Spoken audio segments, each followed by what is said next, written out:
ia le li atatu amata talu le le lava o te mai fa vaulo golofa o le tuana nafi o le soe o lava i fa vai o le tua i le iso amatanga i le iso ngata anga o le tua fofo na e fai le langi ma le langi i lo mata isa e fai fo tangata i lo fa tu sani e fa folinga ya te oi fa taita ma wai man bia le ni yaso sa ye tangata malana ya tia i fa au mangal benga fa na to no fole a o fa inga la fa na rungo ala tele babi e fa tai e te ina file mu mai lo mato bola vai vai le ni tula ye e te mai fa va tai lo fa malo longa tai de ola mal malosi after you fam yanga kai fo ya no le leu maua a tu te fa ya im fa so wa le polo malo after tele te mai fo ngai no matu fa tawa talo tamale am tina fo po kala mini e so so ni mai nga pa i am tina se yo o no fai wina ana le lei fo so so ni pa yandi pa i fo mano nga pa ia se tasi lava o le a penana mai mai ma futa mai au se tasi fo yo lo fa penana mana mia lo so soani e ala le ta mai le so ngalo nga pa ia yo la tu loto ma ngalo ma tu yo ma tu se mo ma tu fare ton ia o te mai fa vau amene praise the Lord eleli ia o te fifi fa chalo fatu sa mbola tu pele talo fatu le nei tula le fiafi e fai leo fai masui le sun foi por faton ya me se foi por kalame nei ole Laoai O Le Tupu ya e watu ele au fa talo fa ma fa filwa i sabo ya fa talo fatu i tamali in fai launga ya o tapo i maua tatu tua ala wa sinsina ya ai matsifo ia wompa anga masani o tatu kala minei mana misiona nei alo senu ainga mai kalesia si o lawe fana witi apto foi fatalo foi na foi ngalwenga tofele tua yo na tulang fa lupe ya inu sila nei ai misifo yo so se pa ngala bona tula blau malo ngalwe malo fatoto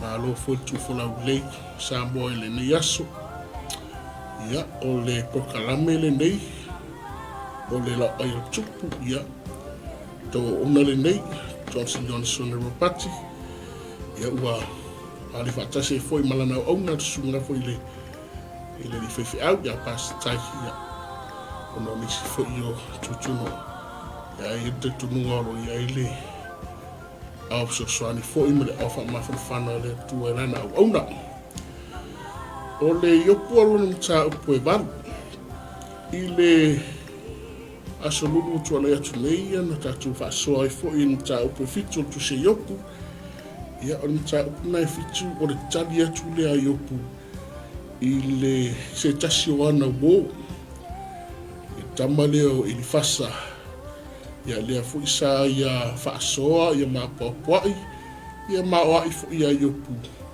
mai le mta upo e whama mta upo e lima. Ia ona tali leo yopu i mta upo e ono ma mta upo e fitu len whaasoe mea solen te.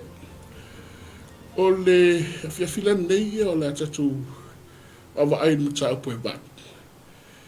Ia o i la le na ngana ai tamo pitati. Pitati le sua ia o le tasi leo uo ma mai fo i to ino yopu. Ia le ana o mai ia e so swani foi in famba fana no mo le tua ia wa foi ngas to ino yo pepe ona ia yo na ti nga mo na popuanga le ala man tali atu ia yo pu ia e fasa ia e si tatu ma vai ni ta upo ba ia po le ase fa so bai o se tufa se upo popo ia se upo ma fana foi mai a pitati isi toi ino yo e tu sai lea mafutianga mpopo ngā o uiel toi ina o no mai me tupu tono luna ainga o re pula e valu le whapea ua ngangana pitati ia tatua mai foi na tua mtau o le launga mua pitati ya yopu wa tau mai ai le malai o tangata anga sala ia si o tatu mai tatu lampa vai po fere la anga iai le whaasoa fo i ma le apoapoa i a pitati ia pe ese mai ilana i le maua e ilfasa ia pe langolongo sua fo i mau e fasa pe ona iai ta upe e whaaman ta upe lima lea na apoapoa i whaasoa i fasa to ino yopu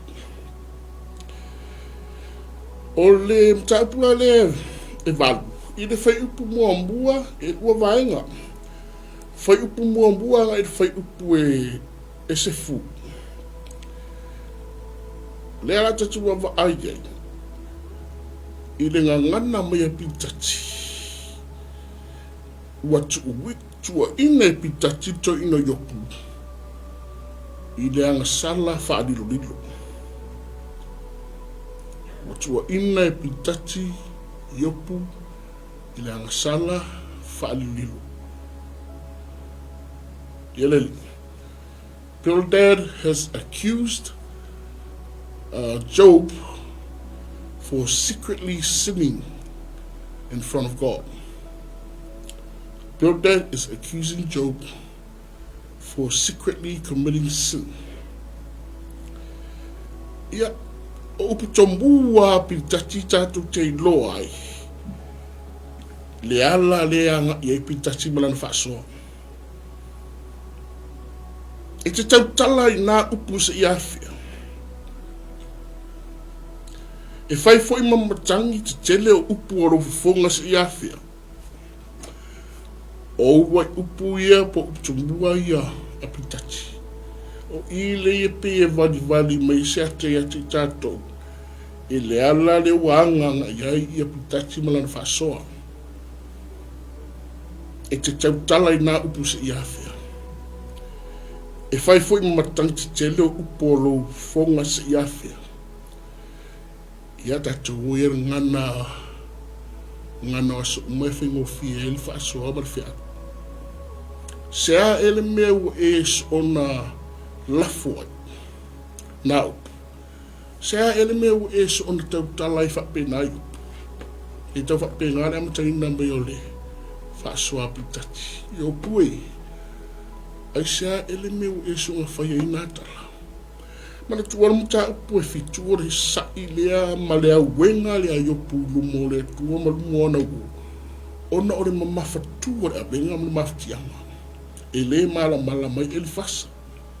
A o le a matare whaasoa al tamo pitati. Oro whapea mai.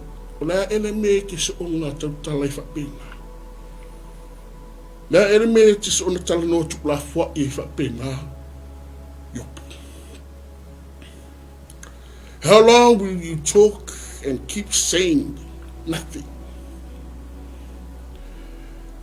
Ola ele meu e tautala e o upu pe o ne tala mo o matangi yangi vali. O matangi so o ngangi so. A o le ngā ue ko ingo yo puti ngā on maftia. Le au a mata o na tua ina yo e pitati e yopu. O yopu o tangata o le anga sa. E tau whape nā fwoi ni mea nānga ia e whaasoa e whasa ni tau pe whaamu tau pe rima. E mawhai e le atua o nā whaapi o pi o lana whaamsidonga e tangata. Tanoare e pitati le tanoa i tūna yopu. O le atua e au se atua e mawhai o na alo lana whaamsidonga e tangata.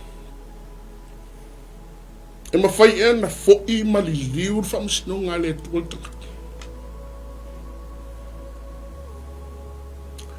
E peise i ero whaapea mai i ero tau ino pitati. O le atua malana whamsino ngā. E sao, e tongu, mami o tongu. E le mawhai ona mi milo, pe fo'i, pe whaapeo, pe o ina e le atua lana whamsino ngā. I lunga tangata, lono winga atu i sisi ngana, O lo whape mai. E mafua ona o e whamusinonga le atua tangata. Ona wai e mau tupu. E mafua ona e ui opu I ngati ngā mana pupuanga. Ona i eile mau tupu. Hallelujah. He is accusing Job already. O le atua ea o le atua ngā ke whainga alola ngā whamusinonga tangata. E fōringa mai o lo whaapea mai putachi. E pa utonu ar sa malai e ilunga rūra wha. E ifu ar fui ni ui lapa lapa. Ao tangata leo putachi ma le ni whasa. O wō i upu nao mai se I wha mawhana whana I to ina moana tinga. Ia re I sere amata ina mai o le. O le wha soa ma le ngana mai ma wha. Para tufa me putachi. E le tupu e ni me le anga I tangata amioto.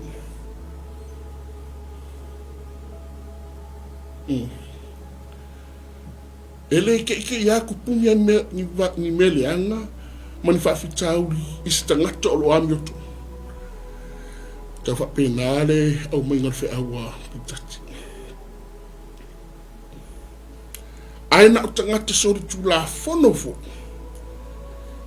E tupu wai ni me le anga maftianga pupuanga.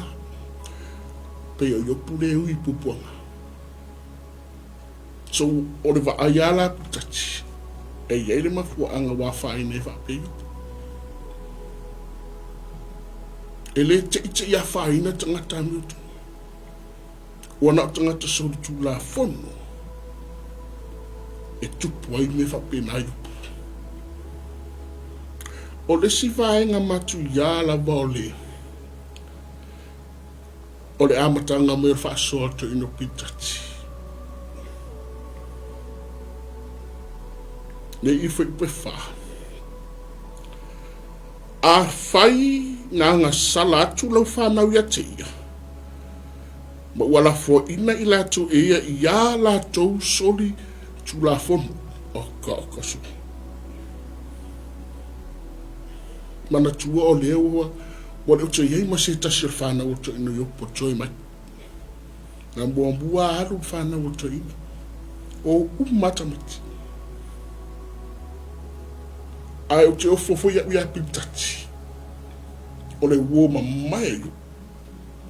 Mani mawhai ona i te au mai e dungan ma ta upule e tau I whanau o to ino yopo.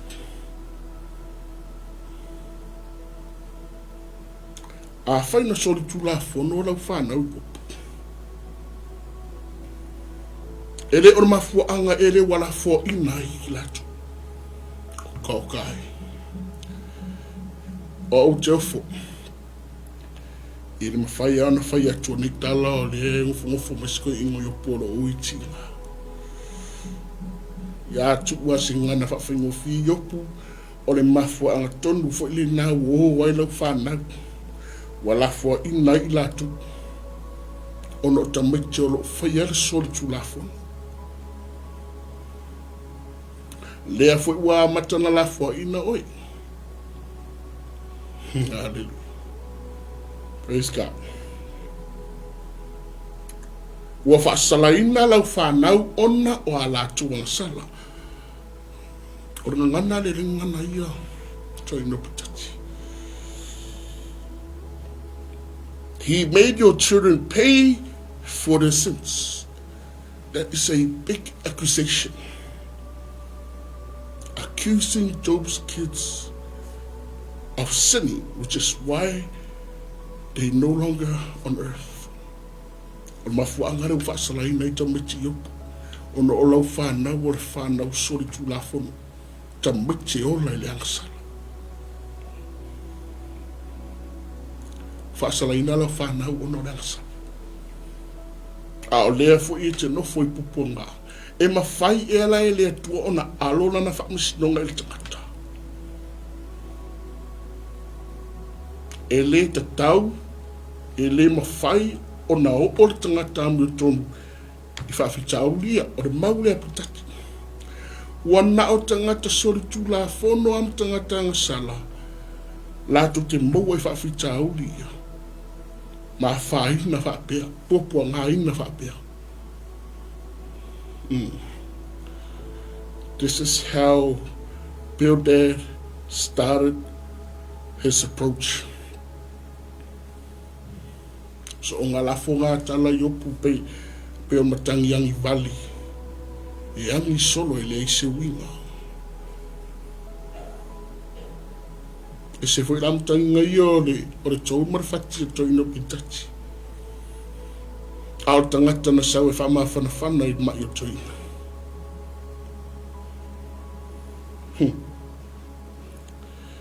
Whapea la i o le, whai poe lima, mana i ala whai pulea. Whai poe lima o no marafati. A whai e te matua sa i li atu i le tua yopu. Ma ai oi atu i le e ona le malosi umalawa. A whai wa e le ma e anu sao. E ma leifua mai lava nei o ia ona oe. E whaasaunga le mufoi e ia le fale e whai ai lau ami o tonu. E ui lava i nei ti iti lau amatanga. Ai matua whaatele ina lau i unga. O te loa o le whaipu autualea o le tusilea man mataupulea. O le whaipu e lima, whaipu e ono, ma le whaipu e fitu. Ua umarona whai atu lea ia ilifasa ia pitati ia yopu. E mafuanga le wāru o tamiti, o le angsala. A o oi yopu, sia uo whaapeli peli. A e matua sa ili le tua. Ma e ai o yatu le tua. Ona saunga le mu le aue. Oka sori. So do fa pe sa o mai ya putati.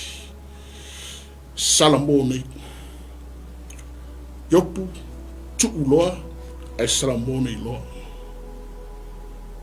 O le view lea, ma le approach lea pitati skoinga yopu. Ia awana i ngalo ya titato, ina mta upu mua mbuarfa mai lea tua ia satan.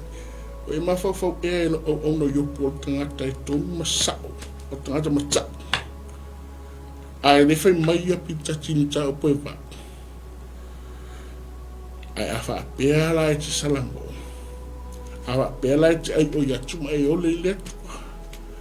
Na whaasau ina la ia lea, ma whaola ina, ma whaasau ngale muina i o e lea tua. Praise the Lord. I rau wa ai e matua i lipi a se malama anga o tau ino pitati i le situation leu ia yopu. Bildad has no idea what is going on with his friend Job. He has no idea what he's talking about. E sao. So se tasi e sa ili, mariliu, maole atu i le tua. E whaasau ina, e saunga le mu, e lave ina, e whaola ina i le tua. Sa. Our situation le iai. E se ai la pitati. E whaiwhana e peni ati tatu.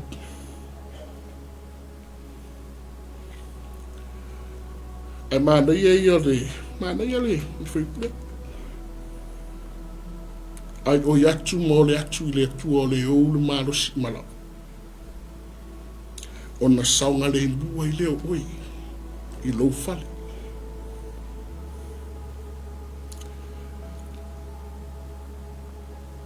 A o whaiupe fitu.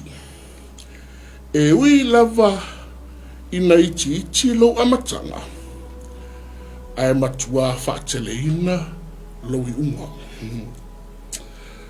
Though your beginning was insignificant, yet your end will increase greatly. Tasi me sa o pitati i. E ui ai na whainga tāma whatau waalo a matanga yu. Au te whaiati e te oe. o loi unga, o lelu manai, o aso asau, o aso amu, e siri mamatatia marelei. Great. Your days ahead are great. So, yele, our past, our future is greater than our past. Our past cannot compare to what the future holds for us.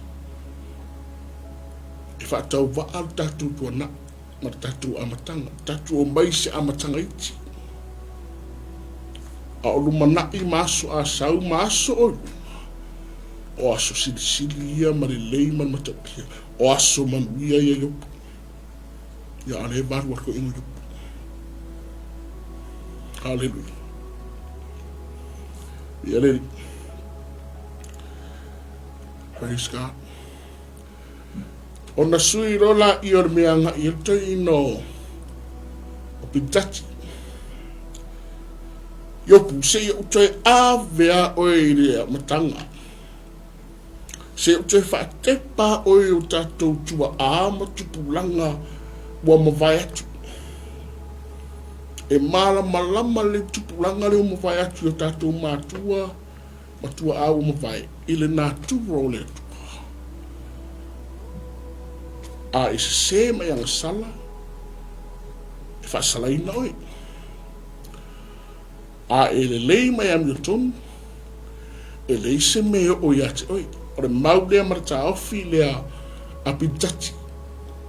E pese i o lona lea si le fia, i lea tua lea, e ala mai, i upu, i tala na whapena o na mai ana mua i tangata o mawai atu. Iau ngā tupulanga o mwai. A wā i nā e whesiri atu ia i le tupulanga nā na mua. Ma i e matua so e sue i o lātou mātua. Praise God. Le o whaatepa e pitati e yopu. Mai ana amatanga. Yo tātou tua a tupulanga na mua. E malama e le nā tupua leo le atua yopu. E le eisi me wha apea o le tangata mi o tonu. Ai a e anga sala o le unga lea ma mea i te waia. Pupua ngā mai mawhitianga. Le uia yupu. Ia le. Ko hei maila tu ina pintati. Ka kou mai ngei a ngafi. Ka kou kiri ilo se mea. Tātou tangata mai anafi. Ua tātou lei loa, a wā o tātou waso i le lalolangi. O le atataia. E whaatau waa i tātou. E fau ngei a tātou.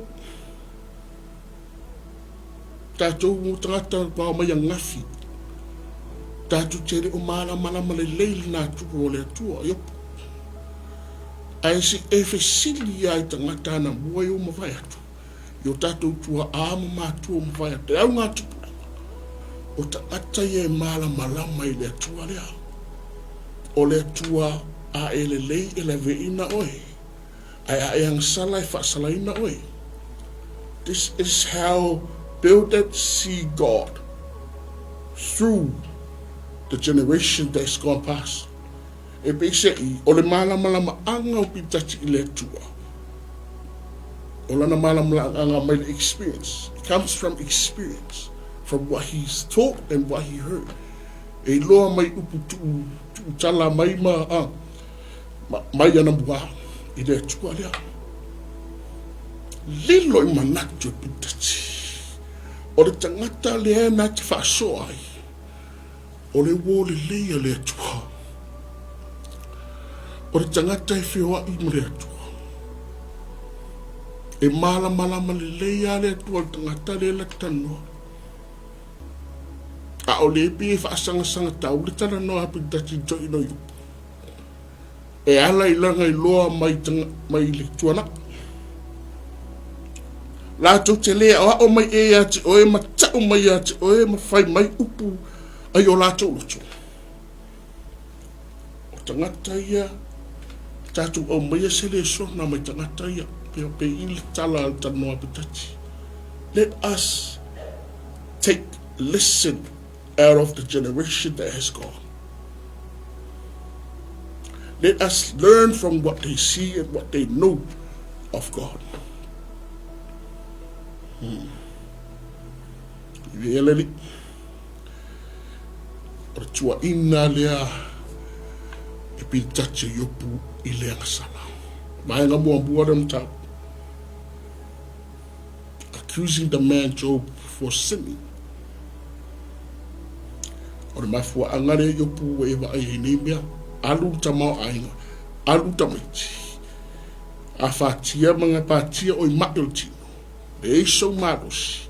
Ua e mana o e ole atu le tu e se yalo wala. Ora mafuanga.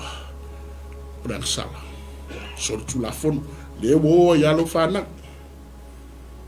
Lang ole tu na tele fa yesi me fa pe tanga tambu to.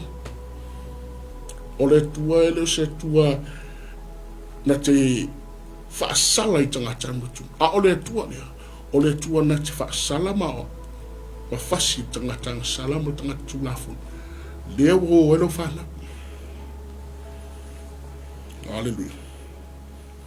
Ia e a ina le leila, ma I e whale a onga mai le sona, mai o tatu tua au mo vai. Le mara malama leile tuale. Ai ala oi putachi, o da aso I loa I le tuale. Pe pau alo I loa le tuale, e te loa mai upu, na tu tala mai, tu wha solo mai anamua. Maybe a tonu e pauler malam la manga pitati le tuare.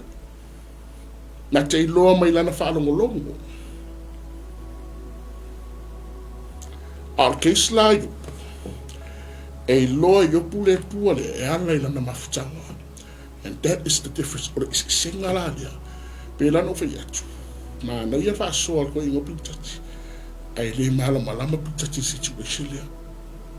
Wichan whaiwhinga whai nei tātou, o tātou atua so ona fuema, so ona whaima, so ona whasi, ia le situation. Escalate the situation. E au noa masu tātou malama maanga, masu tātou I loa. Lea lai aloi whaapea pitati. A whamai asi, koe ke pai na matanga. Nā mera koe ke pai na matanga, whai an te pisa oi le tu. Pe ona maasande tu ino yu. Ia reri. Vaenga mua mua tusi. Watu wa ina to ino pitati ya puona o iyo le tangatanga sa. Ya, tatu fasol. O vaenga lona rua tusi ya. Sfuma tasi ya nga ile lua suma lua. Awe atu fasol. O ie tatu wa vai loa ua matau na tala mai le atu pona toi ino I pitati. E lau amata na launga mai lola pitati. Mombua e pe se o inga ia le mereng sa mombua mas fa se ama se o kingia. E vai nga mombua le fai mombua nga ile smale ile sfup. Fai pe sumatasi nga ile lusman. Le alau amata ona tala mai loa le loa ai e pitati. Mai ana mo e pe ona ia au mai le mau le tau fa mausali ai ia lana tala noa tu ina yupu. Ka ko ngia ngafi. Ai ka ko le songa mai tangata o mwhai atu. Fai pe sumatasi e ngai lalo. O lo tala noa to ina I pe tala noa I whata oto. E pe lo tala noa I tupua ma whatusa. Leo whai loa mai le tamai fo I male loa pitatia. O ma fo inga sauria I whasaia I whai upe whama whai pe.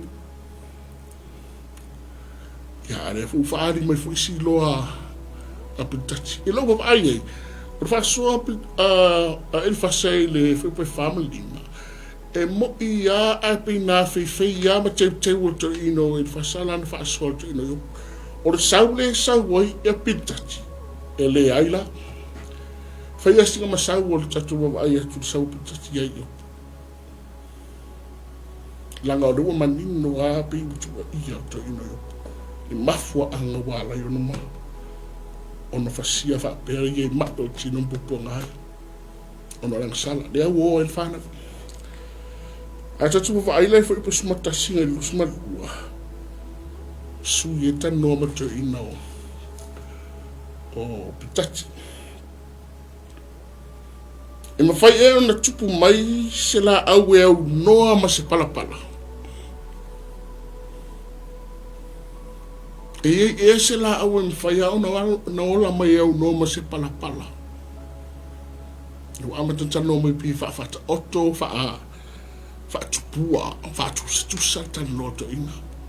He is speaking from his knowledge, from what he knows, from experience of what he knows. What he's been taught from the generation before him. E mawhai e ona ola mai se la au e au noa ma se vai. Ari yupu. E se la au e mwhina ola mai au noa ma se palapala. E se la au e mwhai ona tupu mai au noa ma se vai.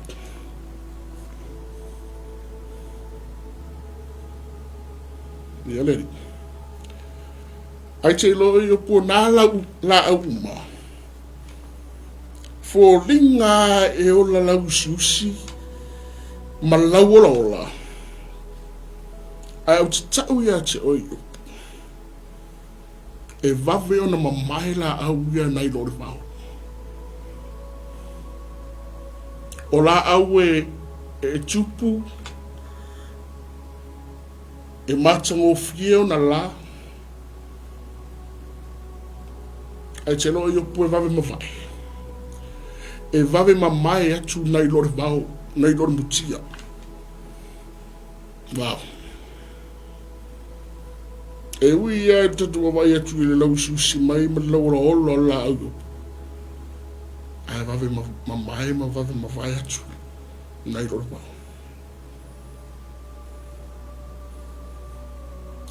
Whapena umar tangata i le whaalangolango i le tua. Ia ore, o sau lea ko ingo pitati ai opo. Whape ala o tātou o la tau ma tangata o e le whaalangolango i le tua. E ola lau siusi, e ola lau ola, ai vave ona mamai ne lumutia. E wha o matia ina. E le se wha moe moe. Wha pe nā tangata wha le matau yupu. Oka so se mama whore tanu. E pe se i alo wha pe mai i alto ino pitati. Yopu e. E uia e ke leo mesa i au lima. To tele lau whana. Awani. Mo vave na mawai. Kape nā tangata i re lango mwhalango i le tua. Oka kai. Iolo no ingalo whapia sa o mea pitati o iopu. Sa e whalango i lau o matamo ainga. Sa e whatutua hina lau whana awani. Lele ua vave o na mawai. Fatu saina i to ina tangata i le fatu tua ma whaalango i le tua. Hallelujah. I wha umatia e au noa ma se wha moe moe.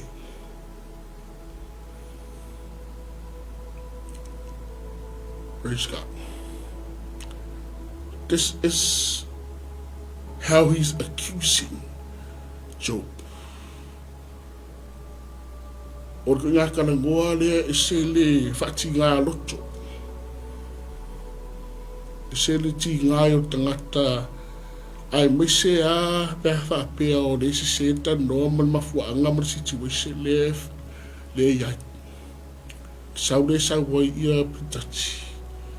Whai asinga mafu. e vai e seina e le tua whaamoemoe o tangatana, tangata i le whaalangolango e tia, sao, e moni. Ai se i o situation. Langa i siri atu ona whaalangolango ma whaatua, whaamoemoe i opu i le tua, na i rora wari umai atu e waturu whaamawhanawhana. Ia alo whaawai atua e le mawhanawhana i se tasi nei. Na ori whaati ngā roto ma leo soi o to sāmale, tō tā mai o to ino i opu i atu ngā tara.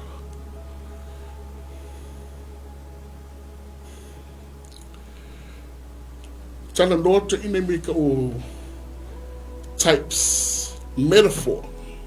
Ngā tanoa nā le tanoa ia. Whātu saina fu ila i o to ino o pitachi. Ta ngata i le whaalangolango i le tua. O rātou whale e pei o le āpo ngā lewe lewe. Ia utatu wawai umara apo ngā lewe lewe. E le lean matangi. E le ise mea whai ona nofo i unga. Sa wan matangi atu. A refe mai, a refe atu sei whaape to ino pitatia i sto ino i opu mlantano. E vai e se ino latu whale pe ono pungapi lewe lewe.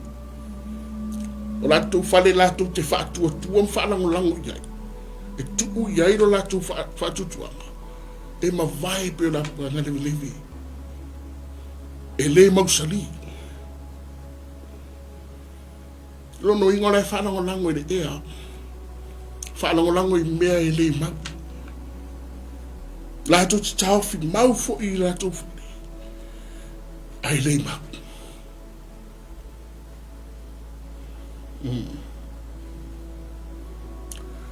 Ia ro tatu ilo umau, alu tō me tō tino yu.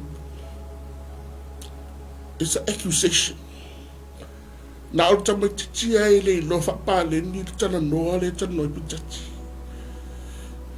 Ioi. E mawhai ona tupu laura ola, yopu. E mawhai ona tupu laura ola. Ai whiu iai o lato wa ai lungo o maa. Le wai. E maa na ia le tupu laura ola. Awa e leo le palapala o la whiu iai lungo o maa. E wha umatia. E wha tau wa. E mawai. E mo watu. E me sa o api jati o e pui le whaalangolango mwhatu o tua o e pui le tua.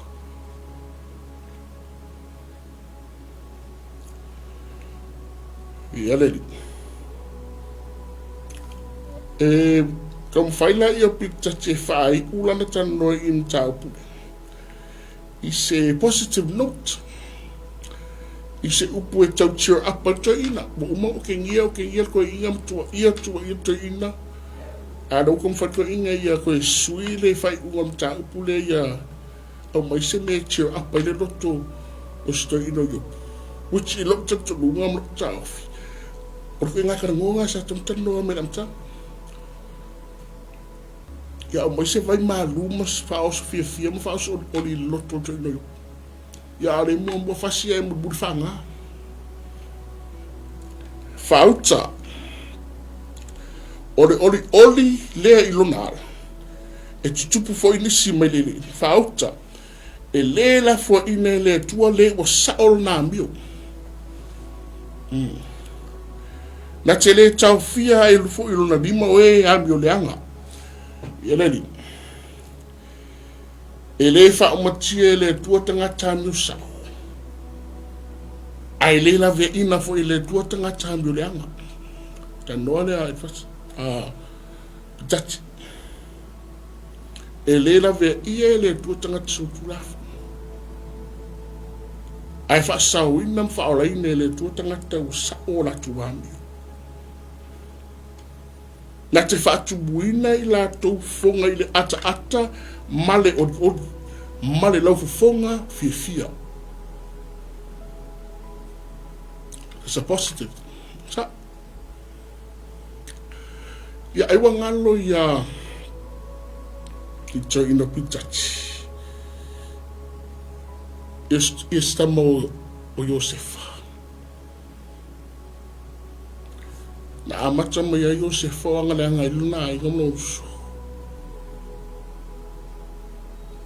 Ele onala wanga sala to ina peor maureta o mai le viure o mai pitati. Barang kupung menga ya Iosefa o ngau yo tanga sala o le ya. O le process ale tua. O ala o le tua. Ele mala mai tangata. Pay for the situation. E ananga sala Iosefa o tuku ele ku. Nanga sala tama o ave I whapong ta am whapolo. Nanga sala estamu wala for whapui. It's God's process. O ala mafuanga le tua. O fufuanga le tua. Ale fai mai are maure mai e pitati. Pume ia o ngakanga sala. No. Sera e pitati nga. O le tua alo fai tangata mi tu. A o wia fo o le tua wanoa ma. Ma fa pena ana te wha asau ina wha ola ina tangata nga sala.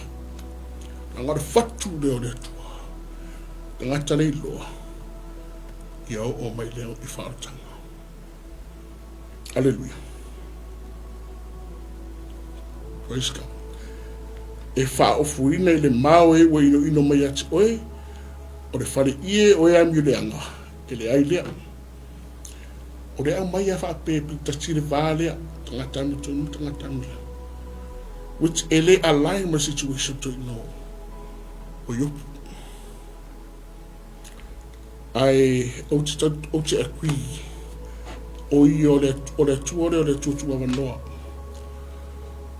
O le tua alofa muti vale. O le tua o le alofa tūno. O I o le tua o le alofa. Na mo I alofa ia te tatu. O lona fina ngalo fo I o umatanga te isa. Ia lere. Praise God. O le asele sona mano ia le te omui. Fa o madlimta. Wānga e lua tusi.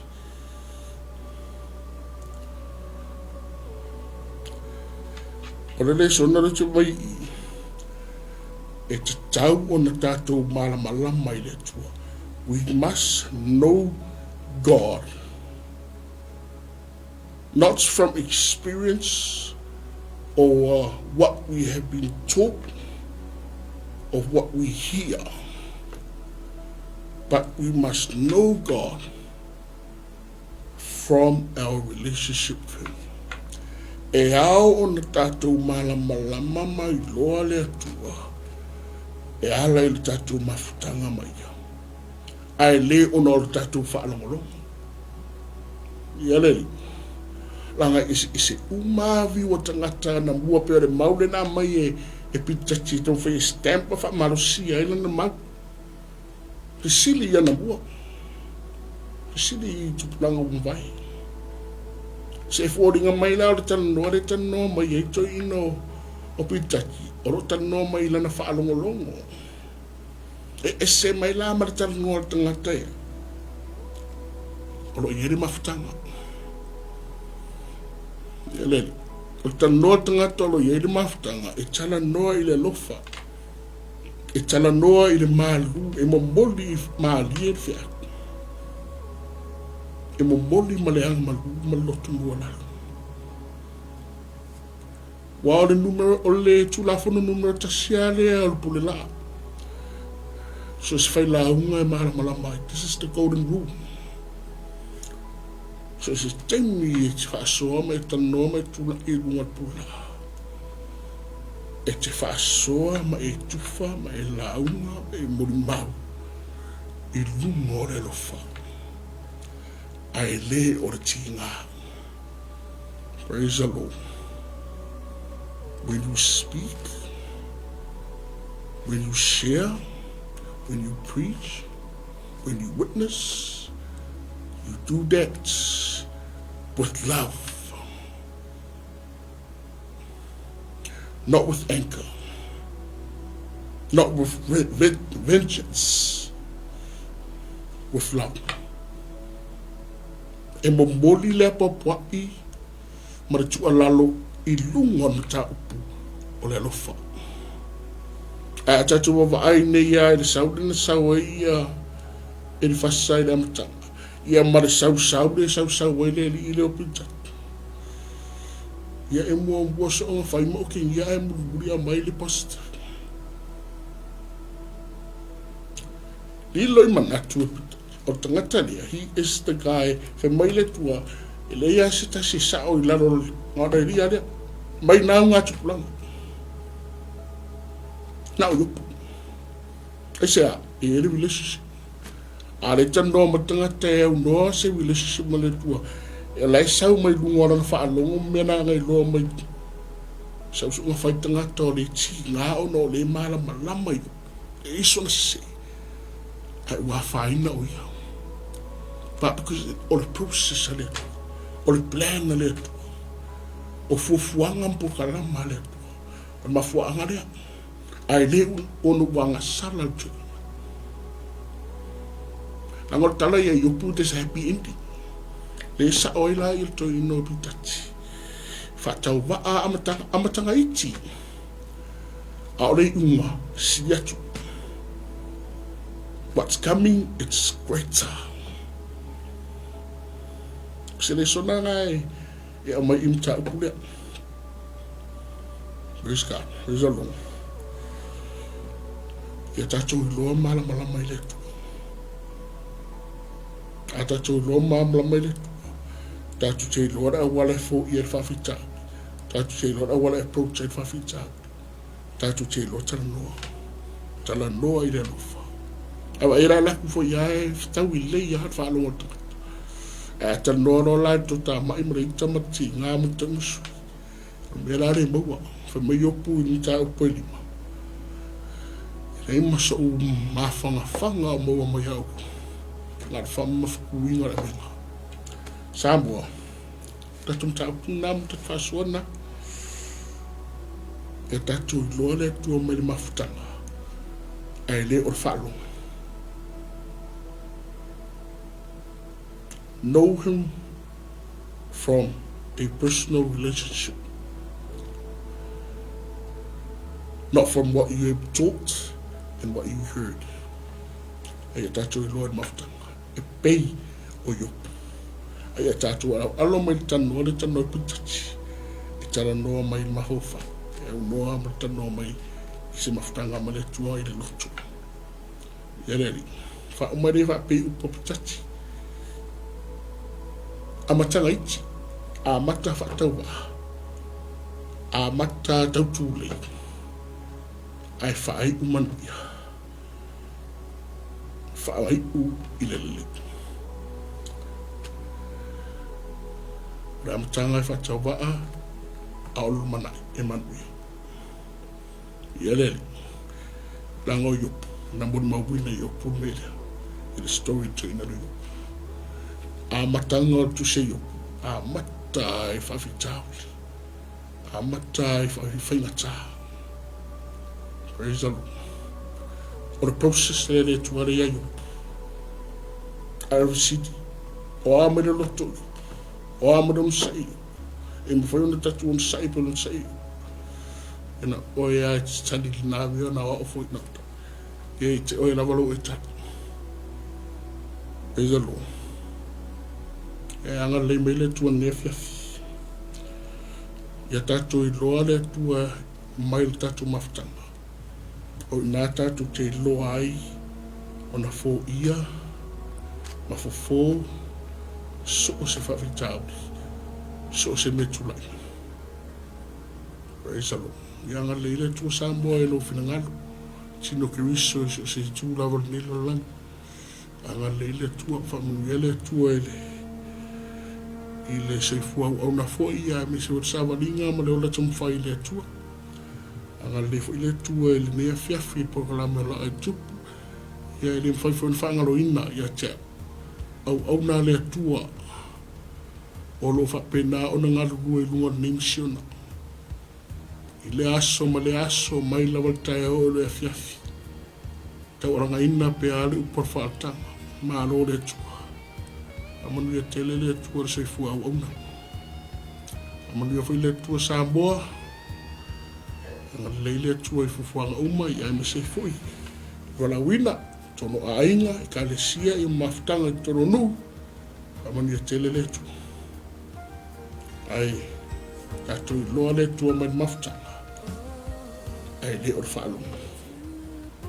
Praise the Lord. Whaafitai tele rau ta maa, whaafitai isu keriso. Tai ngā pa ia, tai ro whaasoa mai, lo tuwha mai, ro whaamanatu mai ala E o whio pa ia. Mātou whaafitai. Ona wana oe a mātou te mawai le lumana I manu ia. Wana oe a mwhai una E suia, ia le mātou tūlanga o lo mātou ia. Mai le leanga I le lele. Mai le whaafanonga I le manu ia. Mai le mālea I le ola, whaafitai. Whaafitai lo tu whamai, whaafitai lo whaasu, whaafitai o whiong pa ia. Tālo ta mā, whaatupuina pēla mātou ori moro mātou whiwhia. E au na matau tua moe. A o mātou I ai le mātou sāwari. Whaamanuia ta mai so mātou atunu pēlo Samoa. I ona taitai. Mātou whainga mālo. Au na tofi le tua. Ai me se foi o tangata anu. I ai ta mālo whaotanga, malo whapianga. Malo au whaola o rawea. Tino ke wiso iso se tue fia ne na lang. So se ala ata fo iso se mira o lo whapena o na tawalanga ina I tala leo lo whaotanga I helo whapianga tama. Manuia mai o iso ke wiso le misiona nei Global Kingdom. Lau au na mo whatua me se foi au na ngā lua nisi. Anga le fu ta mai le lo fa malu o sunga fenga tai. Manuia mai pokala meni. Fa mangalo matu ta mai matu semo matu ale. Fa le tono ne aso fa mo ta ma. Fa mangalo e matu. Tu mai te elevi inga fa manu fa ne tanga. O fa tanga mu fa mjanga o tu noa ta mu buli le te matu. Ia te mai fa va. Amen. Se foi me via Samoa. God bless. Love tight.